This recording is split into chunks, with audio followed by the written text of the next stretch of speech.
안녕하세요. 금요사건 파일 디바제시카입니다. 여러분, 저는 주로 금사파에서 국내 범죄, 살인사건을 다루는데요. 오늘은 좀 특별히 한국 현대사에 있어 너무도 억울하지만 잘 알려지지 않은 사건 하나를 가지고 왔습니다. 우선 폭탄 테러라는 단어에 어떤 생각이 드시나요? 막 떠오르는 게 먼 중동 국가, 유럽의 충돌 국가들에서나 벌어지는 좀 한국과는 다소 먼 일이라고 느껴지죠. 하지만 한국도 불과 40년 전까지만 해도 테러에 있어 자유롭지 않았습니다. 특히 1980년대에 들어서 한국의 국제적인 위상이 높아졌잖아요. 동시에 북한에 의한 여러 테러들이 빈번히 발생했죠. 오늘 이야기할 사건도 복잡한 정치적 상황과 이념 대립에 의해서 발생이 했는데 저는 오늘 영상에서 어떤 정치적 상황이나 이념을 떠나서 한 테러 사건을 둘러싼 다소 억지스러웠던 수사 과정과 그 피해자들에 대한 이야기를 들려드리고자 합니다. 그 시작은 40년 전인 1983년. 과거 대구 중구 삼덕동 2가에는요. 미국문화원이란 곳이 존재했습니다. 미국문화원? 이 개념이 현재에는 사용되지 않기 때문에 좀 생소해요. 근데 쉽게 말해서 문화원이란 건 각국의 문화와 언어를 전파하기 위해서 만들어진 시설이죠. 그래서 당시에는 주로 어학을 배우는 용도로 많이 사용이 됩니다. 학생들뿐만 아니라 일반인도 자유롭게 드나들면서 책도 빌리고 영화도 볼 수 있었다고 해요. 그러니까 여기는 군사시설이 아니라요.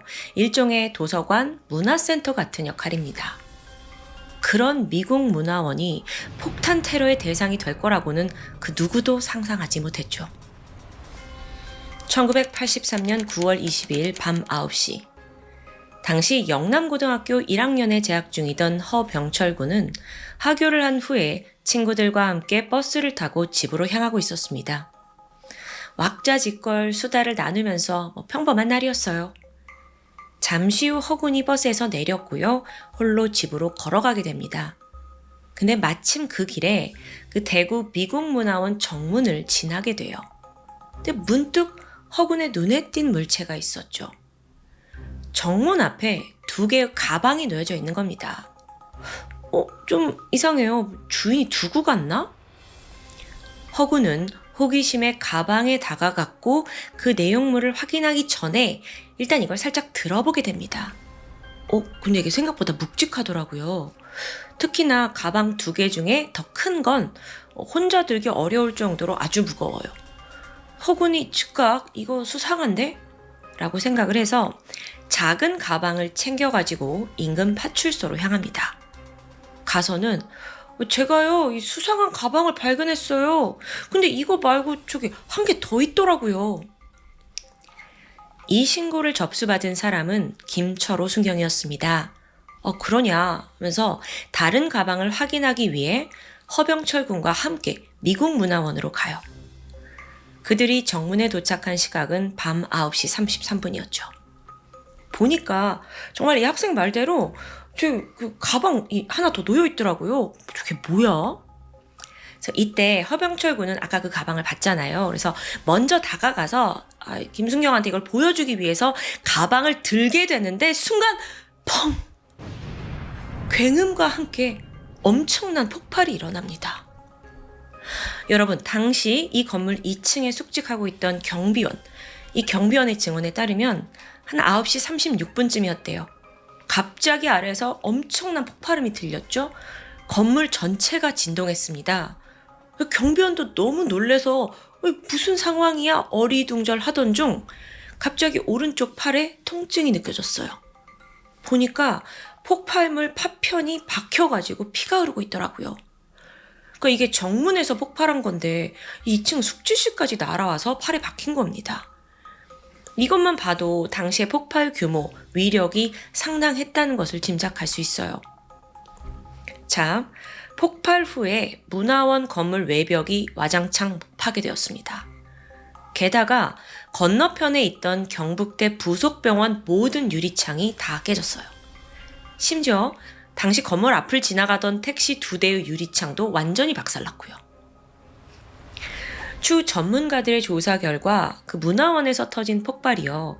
수류탄 35개가 한꺼번에 터진 것과 유사한 규모라고 판단합니다. 어떻게 이런 추정이 나왔냐면 큰 가방에 터진 거요.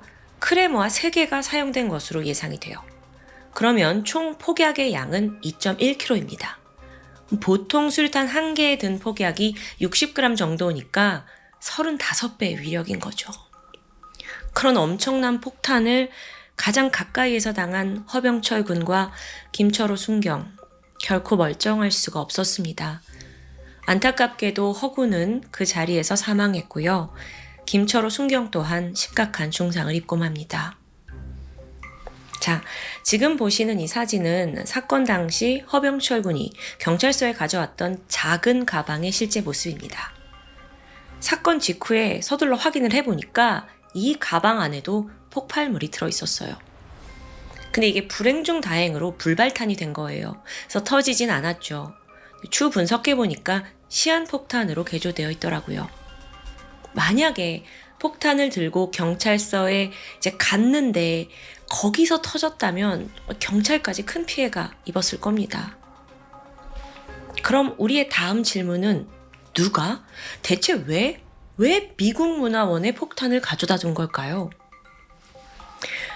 우선 미국 문화원은요, 치외 법권 준 외교시설입니다. 그러니까 이게 국내법의 적용을 면제받고 미국 국가의 주권을 행사할 수 있는 곳이죠.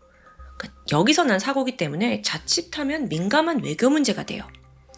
그래서 당시에 전두환 정부는 미국과의 마찰이 있을 수 있다, 이걸 우려해서 빠르게 합동수사본부를 조직합니다. 합동정보신문조, 줄여서 합신조라고 부르는데 이 조직에 국가안전기획부, 대구경찰, 육군, 또 안기부까지 다 참여해서 대규모 수사를 진행했죠. 합신조는요, 범인을 색출하기 위해 무려 75만 명에 달하는 사람들을 조사했다라고 하고 있어요. 그 숫자만 놓고 보면 굉장히 폭넓은 수사가 이루어진 것 같아요. 근데 실제로는 좀 그렇지가 않았다고 해요. 왜냐하면 합신조는 사실 이미 범인들을 내정하고 있었던 겁니다. 그럼 그게 누구냐? 먼저 그 당시 사회 분위기를 좀 볼게요. 대학생들을 중심으로 반미 자유주의 운동이 퍼져나가고 있었어요. 그러니까 학생 운동의 일환으로 과격한 시위에 여러 사건이 발생한 거예요. 사실 이번 폭발 사건 이전에도 운동권 학생들이 2번에 걸쳐 다른 지역에 있는 미국 문화원에 방화를 일으킨 적이 있습니다. 1980년에 광주, 1982년에 부산, 이 두 미국 문화원이 타깃이 됐던 거예요. 그래서 이걸 토대로 합신조가 이번 사건 또한 그 반미주의 운동권 학생들의 짓이구나 라고 섣불리 판단해버립니다. 그렇게 아주 신속하게 5명의 학생들이 용의자에 오르게 돼요. 그들은 당시 경북대에 재학 중이던 박종덕, 안상학, 우성수, 손호만, 그리고 함종호 씨였습니다. 폭발 사건이 벌어지고 단 하루가 지나지 않은 23일, 합신조가 이 5명의 학생 다 잡아들였어요. 그리고 경북 도청 근처의 개인 주택으로 끌고 가서 조사를 시작합니다. 근데 이 과정에서 정말 2025년 지금 같으면 상상도 할 수 없는 불법적인 체포와 수사가 자행됐죠. 먼저 합신조는 이들에 대한 영장을 발부받지 않았어요. 위법이죠. 체포 영장은 물론이고 압수수색 영장도 받지 않았습니다. 그냥 학생들 끌고 가서 구금하고 또 증거를 찾겠다면서 불법으로 집안을 수색해요. 그런데 사실 그 체포된 학생 중에 손호만 씨는요, 문화원이 폭발됐을 그 당시에 아예 대구에 있지 않았다고 해요. 사건 당일 추석을 맞아 가족들과 고향을 방문합니다. 그리고 23일 대구로 내려왔는데 잠복해 있던 요원에 의해서 아무런 이유도 듣지 못한 채 끌려간 거예요. 거기서 나머지 4명과 함께 무자비한 폭력과 고문을 당한 거죠. 근데 이게 무려 한 달이나 이어집니다. 매일매일 구타와 폭언, 협박이 이어졌어요. 니들이 범인인 거 다 안다. 이런 유도신문. 당시 합신조는 용의자 5명 빠르게 검거했잖아요. 그러니까 우리가 이렇게 고문을 하면 금방 얘네들이 자백할 거야 라고 좀 자신했던 것 같아요. 근데 예상과 달리 이 5명의 학생들이 나는 모르는 일이다 라고 입을 열지 않는 겁니다. 그러자 합신조가 이 고문의 강도가 약해서 이런가? 라고 생각했어요. 그리고 얼마 후 당시 고문 기술자로 악명 높았던 이근한이라는 사람을 호출합니다. 이후 학생들을 원대동에 위치한 대공분실로 이송해 갔고요. 거기서 강도 높은 고문을 자행했죠.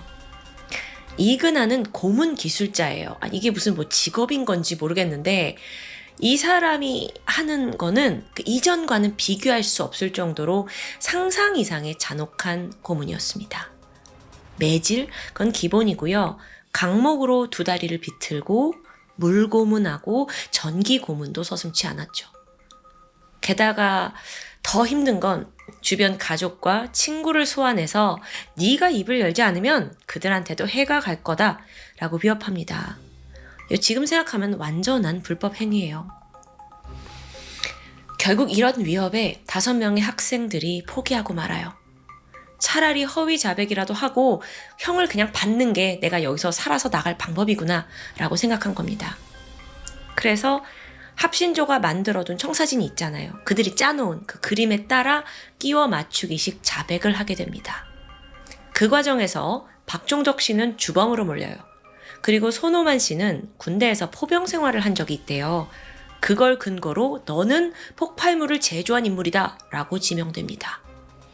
다른 세 학생들도 모두 폭발에 관여한 범인으로 몰렸고요. 그렇게 억지로 누명을 씌운 수사가 마무리되는 듯 했죠. 그런데 같은 해 12월 14일 날 이 모든 걸 뒤집어버리는 엄청난 사실이 밝혀집니다.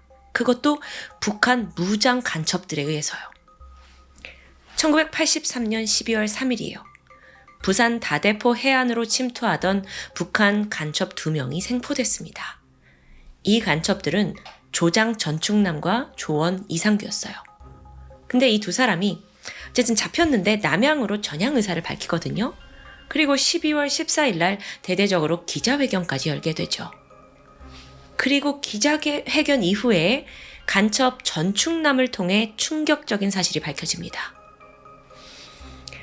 대구 미국문화원 폭파 사건이 있던 때가 9월 말이잖아요. 그때 북한 원산에서 이제 훈련을 받고 있던 전충남이 당시 통신을 담당하고 있던 무전장 박창식이라는 사람으로부터 한 이야기를 들었다고 합니다. 박창식이 이제 감청을 하잖아요. 그러면서 전파 내용을 이제 자기한테 말을 해준 건데 그 내용이 뭐였냐? 대구 미국문화원 폭파 성공입니다. 에? 맞아요. 그 폭파 사건의 주동자가 앞서 5명의 학생들이 아니라 북한 간첩의 소행이었다는 것이 여기서 밝혀진 겁니다.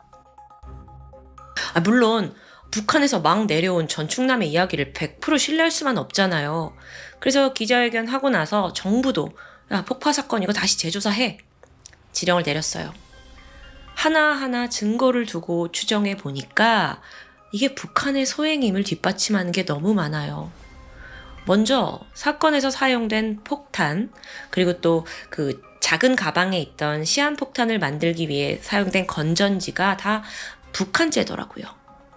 그 폭파에서 사용된 화약 성분이 이후에 그 버마 아웅산 폭파 사건에 사용된 화학과 동일했거든요. 근데 그게 다 북한군용 폭약임이 확인됩니다. 그렇게 수사는 다시 진실을 파헤치기 시작해요. 사건 발생 1년이 지난 1984년 11월입니다. 대구 경찰청 수사본부가 결론을 내놔요. 여러분, 미국 문화원 폭발 사건은요, 북한 간첩에 의해 행해졌습니다. 그리고 범인들은 그 폭파 성공 후에 북한으로 복귀한 것으로 판단됩니다. 이렇게 공식적인 수사는 종결됐죠. 왜냐하면 진범들은 다 북한으로 도망갔으니까요. 자, 그러면 억울하게 누명 쓴 학생들은 지금 어떻게 되는 거죠? 사실 좀 생각해보면 애초에 그 폭발물만 좀 더 과학적으로 접근을 했더라면 이렇게 무고하게 고통받진 않았을 것 같죠? 근데 또 생각해보면 그 간첩 아니었으면 아마 평생 감옥에서 살아야 했을지도 몰라요. 자, 그럼 이 학생들이 이제 어떻게 해야 되냐? 근데 여기서 또 문제가 발생합니다. 무고함이 밝혀지긴 했는데 이후에도 합신조가 풀어주지 않는 겁니다. 그러니까 폭파 사건으로는 죄를 묻지 못하잖아요. 그러니까 이번엔 아예 새로운 혐의를 추가하기 시작한 거예요. 그들은 이 굴레를 빠져나올 수가 없었어요. 그래서 결국 재판까지 갔는데 앞서 주범으로 몰렸던 박종덕 씨는 국가보안법, 반공법, 집회 및 시위에 관한 법률 위반 혐의로 기소가 되면서 징역 3년이 내려졌습니다. 다른 학생들 또한 국가보안법 위반을 이유로 들어서 징역 1년 6개월이 선고되고요.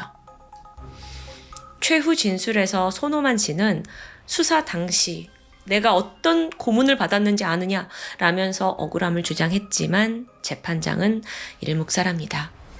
결국 이들은 옥살이를 피할 수 없었어요.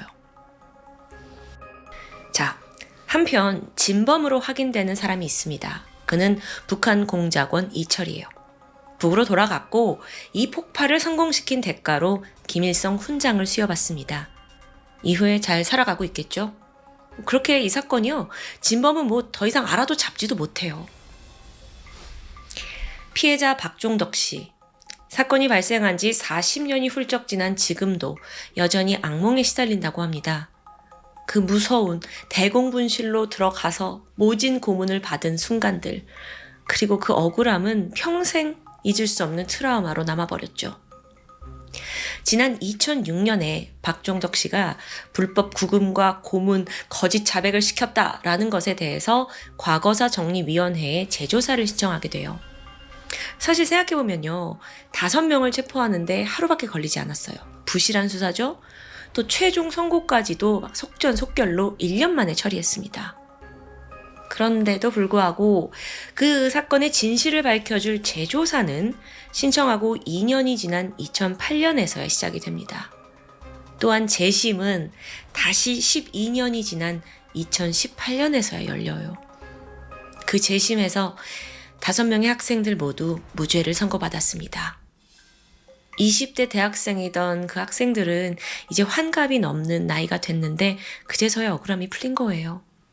안타깝게도 그중 우성호 씨는 그 결과조차 보지 못한 채 세상을 떠났고요. 최종적으로 박종덕 씨에게 국가 배상금이 나왔습니다.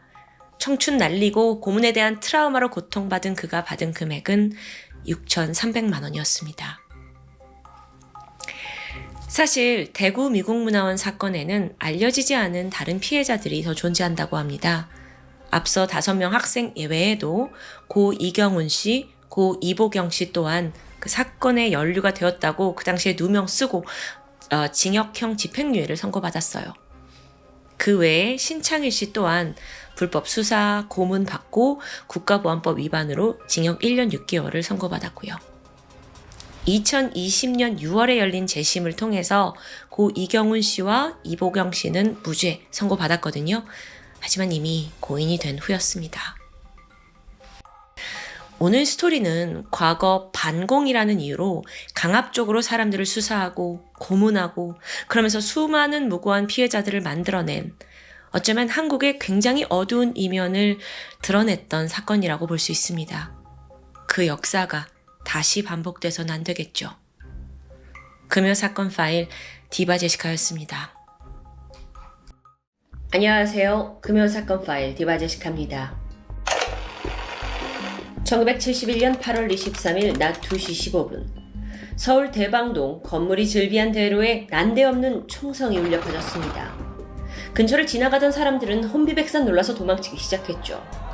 잠시 후 수원, 영등포, 인천이라고 쓰인 버스 한 대가 빠른 속도로 달려왔는데 경찰들이 세워둔 바리케이트에 부딪혀 정차하고 말았죠. 근데 곧이어 무장한 경찰들이 이 버스를 향해 총격을 시작합니다.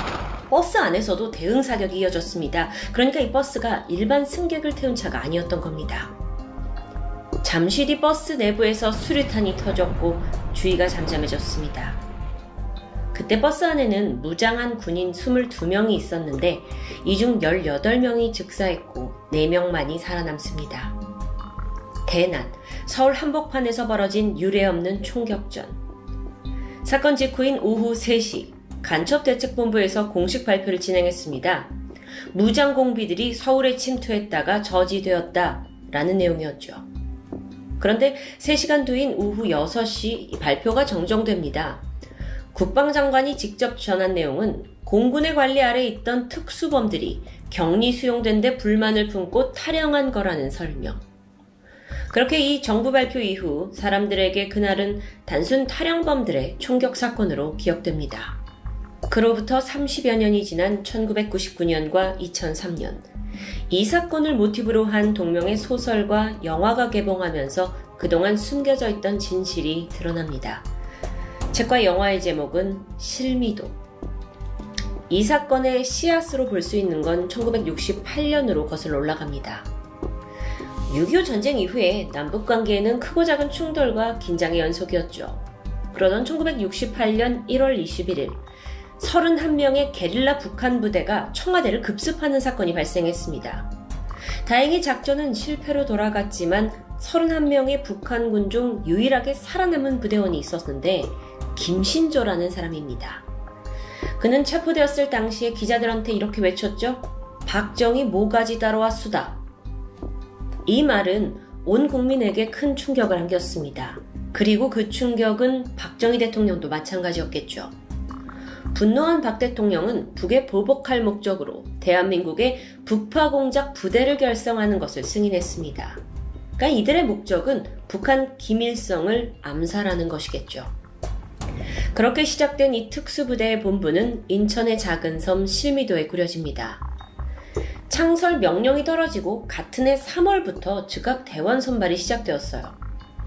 군은 그 첫 번째 대상으로 사형수들을 물색했습니다. 그러니까 만약 작전이 실패하더라도 비밀에 붙여서 뒤탈을 막기 위해서였는데요. 하지만 결국 법무부의 반대로 무산되었고 다음으로 그들이 찾은 건 가족과 연락이 끊긴 무연고자들이었습니다. 그렇게 해서 계속 인원을 물색했죠. 군은 전국의 합기도나 태권도 체육관을 돌아다니면서요. 신체 건강한 20대를 눈여겨봤고 그렇게 마지막엔 총 31명의 대원을 선발합니다. 31명. 이 인원은 북한이 난파했던 그 31명과 같은 규모였죠. 모집된 그리고 일부 납치된 대원들의 직업은 다양했습니다. 그 중엔 운동선수, 수리공, 서커스 단원, 심지어 요리사도 있었습니다.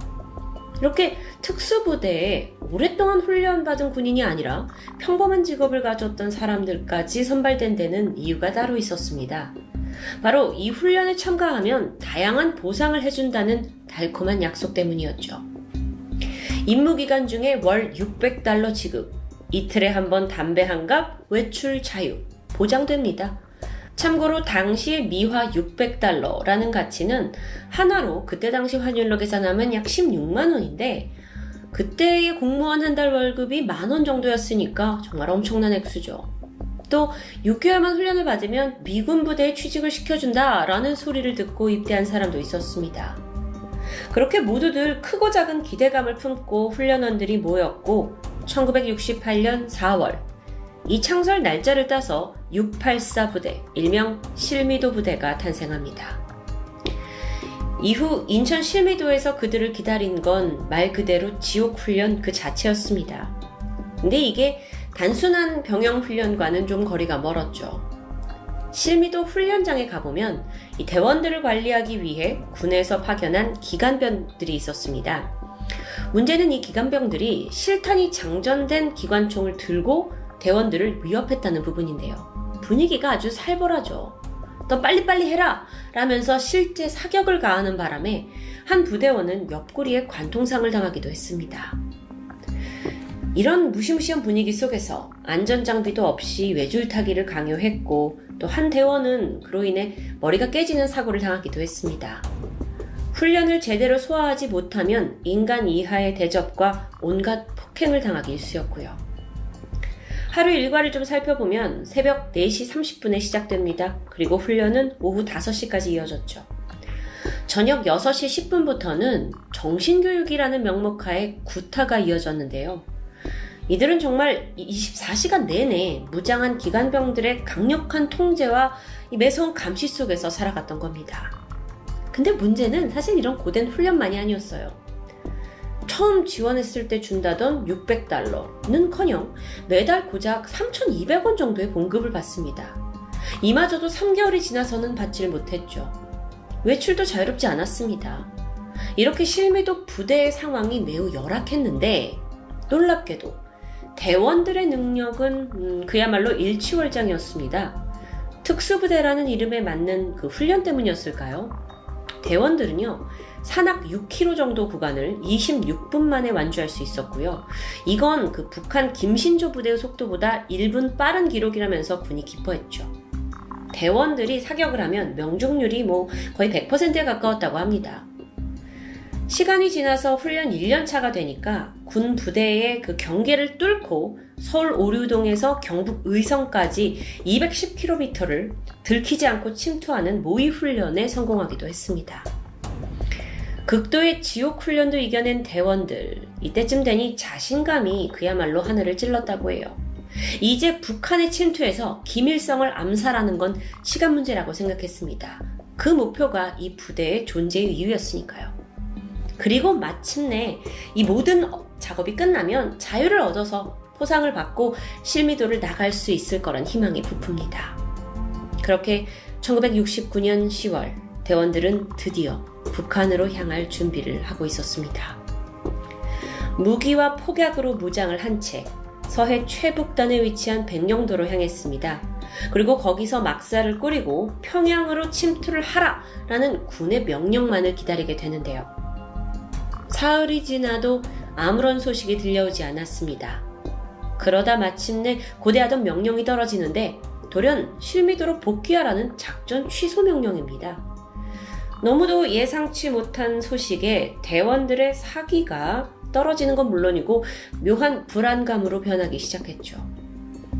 우선 작전이 취소된 이유는 당시 한반도의 안보 정세가 급격하게 변했기 때문입니다.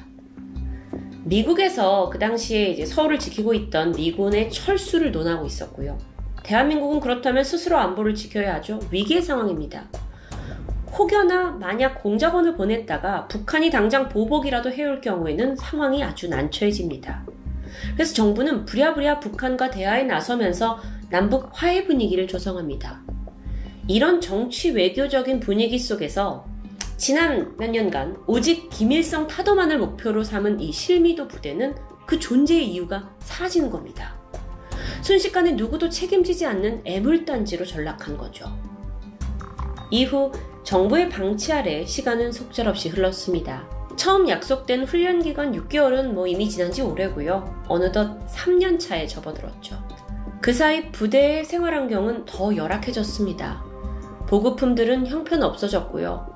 사실 방치된 부대에 좋은 걸 보낼 필요가 없다고 생각했던 모양이에요. 식사는 개밥 수준이었다고 하네요. 근데 그마저도 잘 나오지 않아서 대원들은 굶주림에 시달렸고요. 그래서 실제로 부대 내에 있는 개밥을 훔쳐먹거나 또 산에서 나오는 뱀을 잡아먹는 대원도 있었습니다. 심지어 섬 밖을 나가는 것도 아주 강력하게 통제됐고요. 그야말로 섬에 갇혀서 대접도 못 받고 돈도 못 받고 딱히 임무도 없는 답답한 상황. 그러자 내부에 점점 균열이 생기기 시작합니다. 기간병들은 이 대원들의 군기를 좀 상기시키고자 했지만 대원들은 이미 사기가 떨어졌고 그렇게 이 두 그룹은 사사건건 부딪히기 시작합니다. 그러던 1970년 8월 실미도 부대 연병장에 한 대원이 포승줄에 묶여서 질질 끌려 나옵니다. 그의 이름은 윤태산. 사소한 다툼으로 인해서 기간병을 폭행한 죄로 묶여 있었던 거죠. 물론 이게 군에서는 결코 용납되지 않는 문제입니다. 근데 이후 이 윤태산에게 내려진 형벌은 너무도 가혹합니다. 기간병들이 다른 대원들에게 몽둥이로 윤태산을 직접 때리라고 지시한 겁니다. 대원들이 머뭇거리죠. 총을 들이밀면서 위협했고 결국 대원들은 번갈아 가면서 몽둥이로 자신의 동료를 때릴 수밖에 없었습니다. 그리고 끝내 윤태산 씨는 그들 손에서 죽음을 맞이했죠. 이후 시신은 불에 태워진 후 바다에 던져집니다. 몇 년간 같은 밥을 먹고 함께 땀 흘리면서 동고동락한 대원을 이렇게 직접 때려 죽이는 건 끔찍한 일이었습니다. 하지만 대원들은 이런 부조리한 명령을 따를 수밖에 없었죠. 복종을 거부할 경우 이들에게 주어진 건 이 폐쇄된 실미도 섬에서 아무도 몰라주는 죽음뿐이었기 때문입니다. 그렇게 약 2년 반 동안 실미도에 모여있던 대원들 31명 중 7명이 크고 작은 사고로 목숨을 잃었습니다. 분위기가 점점 험악해져요. 그렇게 위태롭던 어느 날, 대원들이 몰래 구해온 소주를 나눠 마시다 들키게 됩니다. 단체로 얼차례를 받게 됐죠. 어쩌면 평소에도 군에서 있을 법한 사건일 수 있습니다. 하지만 실미도 대원들의 인내심과 분노는 극에 달해 있는 상태였고 결국 이들은 이 지옥 실미도를 탈출하기로 결심합니다. 이들이 실미도를 나가서 향하고자 한 곳은 평양이 아니라 청와대였습니다. 억울함을 호소하기 위해서였죠. 8월 23일 새벽 6시 2명의 대원이 실탄 60발을 탈취해서 동료들에게 분배했습니다. 그리고 대원들은 기관병들에게 총을 쏘기 시작했죠. 30분간의 교전 끝에 기관병 18명과 2명의 대원이 사망했습니다. 그렇게 실미도 부대를 점령하고 살아남은 22명의 대원은 무기를 챙겨서 섬을 탈출합니다. 오후 1시 그들은 인천 송도를 지나가던 버스 한 대를 잡아탔습니다. 운전기사는 무장한 군인의 위협에 굴복할 수밖에 없었고 이들의 요구대로 서울을 향해 달려갔죠.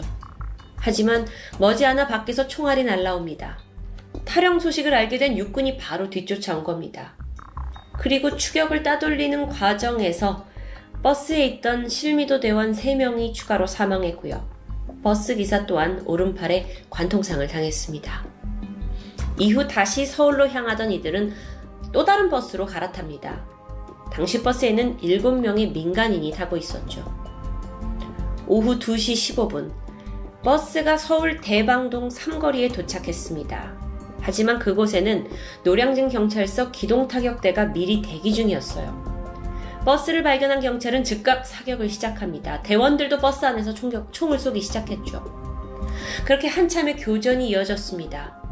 대원들은 온몸에 피와 땀으로 젖은 채 이 작전이 실패했음을 직감합니다. 실미도 부대원들의 탈출 작전은 약 6시간 만에 피로 물든 채 끝이 납니다. 이날 대원 24명 중 4명만이 살아남았고요. 민간인 6명, 군경 20명이 사망했습니다. 살아남은 4명의 대원은 군법재판에서 사형 판결을 받은 후에 총살되었고요. 버스에서 사망한 다른 대원들과 마찬가지로 암매장 당했죠. 이 사건은 앞서 말한 것 같이 정부의 통제하에 빠르게 묻혔습니다. 탈영, 총격 사건, 이것보다 사실 더 중요한 김일성 암살부대의 존재가 자칫하면 세상에 드러날 수 있었기 때문이에요. 그렇게 이 사건은 실미도 난동 사건으로 규정이 되면서 지난 30년 동안 대중들에게 별 의미 없이 지나갑니다. 하지만 결국 영원한 비밀은 없는 걸까요? 이 대원들이 겪은 실상을 파헤친 소설, 그리고 이걸 바탕으로 2003년에 개봉한 영화 실미도. 당시 영화 실미도가 이례적으로 1000만 관객을 동원하면서 큰 흥행에 성공합니다. 그러면서 세상에 이 진상이 낱낱이 드러나게 되죠. 그런데요, 사실 이때 스토리 설정 탓에 실미도 대원들이 사형수 출신이다 라는 대중의 인식이 강해지는 사태가 빚어지기도 했습니다. 추후 조사와 또 유가족들에 의하면 이건 사실이 아니었고 대원들은 평범한 청년들로 국가가 만든 무고한 희생자라고 평가됩니다. 영화 개봉 2년 만인 2005년 버스에서 사망한 대원들의 유해가 발굴됩니다. 하지만 어딘가에 묻혀있는 살아남은 4명의 사형수의 유해는 끝내 발견되지 못했습니다. 지난 2017년 국방부는 실미도 부대원 합동 봉안식을 거행했고 뒤늦게나마 이들의 넋을 위로했습니다. 국가를 믿고 목숨 바칠 각오가 되어 있었지만 결국 버림받았다는 억울함이 만들어낸 비극적인 사건. 한때 역사 속에서 지우고 싶어 했겠지만 실미도 부대는 결코 우리가 잊어서는 안 될 사건이기도 합니다. 국가가 만들고 나서 국가가 버린 31명의 대원들, 그리고 그 과정 속에 목숨을 잃은 군인과 경찰들. 그들은 서로에게 총대를 겨눴지만 실질적인 적은 아니었습니다. 누가 이들을 적으로 만들었고 이 비극을 낳았는지 많은 생각을 들게 하는 한국의 아픈 역사입니다. 금요사건 파일 디바제식합니다.